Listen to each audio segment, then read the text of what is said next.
Bonsoir Sima. Bonsoir Stéphanie. Les filles, j'ai la chance ce soir d'être avec Sima, qui est notre coach mode. Sima, nous avons Emeline. Emeline, elle a 28 ans. Et Emeline, elle a besoin d'avoir des conseils d'entretien pour ses vêtements. Est-ce qu'on lave toute sa garde-robe de la même façon? Alors non, évidemment que non. Mais c'est vrai que l'entretien fait partie de la cure de jouvence du vêtement. C'est-à-dire que plus on l'entretient et on y fait attention et on pourra le garder le plus longtemps possible. D'accord. Donc en fonction des textiles, bien sûr, les lavages sont complètement différents. Mais quoi qu'il en soit, il est préférable de toujours laver ses vêtements à température très faible, très basse.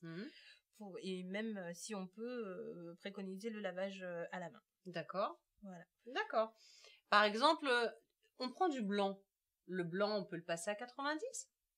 Le blanc, on peut le passer à 90, mais tout dépend de la matière. Oui, c'est ça. La dentelle, elle va ressortir comme un torchon. Voilà, la dentelle, elle rétrécit, le satin flétrit, et puis la soie, n'en parlons pas. Donc, non, hors de question de passer à 90. Donc, dentelle, satin, quoi d'autre? Soie à la main, tranquillou, on laisse tremper dans la baignoire, voilà, on rince avec la poire, voilà. Et puis on l'étend sur un porte-manteau. Exactement. Si c'est de la soie, plutôt à plat, ou si c'est de la maille, comme les pulls, laine, voilà. oui. Plutôt à plat. Explique aux filles pourquoi est-ce qu'on fait sécher à plat les pulls. Moi, mes copines, elles se foutent de moi quand elles arrivent chez moi, elles voient mon séchoir avec mes pulls à plat. Non, toujours à plat les pulls parce que la maille se déforme sous l'effet de l'eau, donc une maille mouillée complètement déformée. C'est ça, imaginez, vous mettez votre pull sur un porte-manteau, avec le poids de l'eau, ça va tirer la maille de la laine, et donc ça va agrandir le pull. Donc après, ça ressemble plus à rien, quoi. Non, mais moi, mes copines, elles se foutent de moi quand elles viennent chez moi. Comment tu nettoies tes pulls? Bah oui, c'est normal, quoi. Donc voilà, donc ça c'était pour les pulls.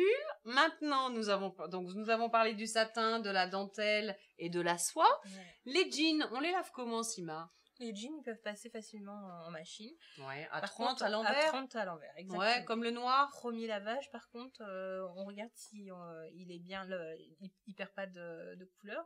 Donc on privilégie des machines à température douce. À froid. En fait, des machines des coloris similaires, en fait. Ah des oui, d'accord. On lave son jean avec des Alors couleurs ça, foncées, je ne sais pas si ça coule de sauce pour tout le monde, mais quand on lave ses vêtements, on sépare toujours le blanc de la couleur. C'est ça. Malgré les petites lingettes soi-disant magiques, on y faire attention quand même. Hein, non, mais c'est bien de le dire parce que moi, j'ai vu il y a pas longtemps dans une laverie un monsieur qui mettait ses baskets avec ses vêtements.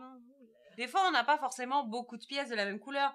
Mais par exemple, on peut laver le fuchsia avec le rouge. Exactement. On peut. Et puis, si vraiment on a très peu de pièces, on fait un lavage à la main. Ça va oui, voilà. Voilà. Puis, il existe aussi le lavage à froid. Hein. Oui, et là, on prend pas de risque. Du tout. Voilà. Bien. Merci beaucoup, Sima, pour ces indications. Les filles, je vous souhaite une excellente soirée. Bon lavage, si c'est de la soirée du lavage. Je vous souhaite un bon appétit. Je vous embrasse fort. N'oubliez pas de nous envoyer vos questions sur www.secretdefille.tv et bien évidemment notre page bleue. À bientôt!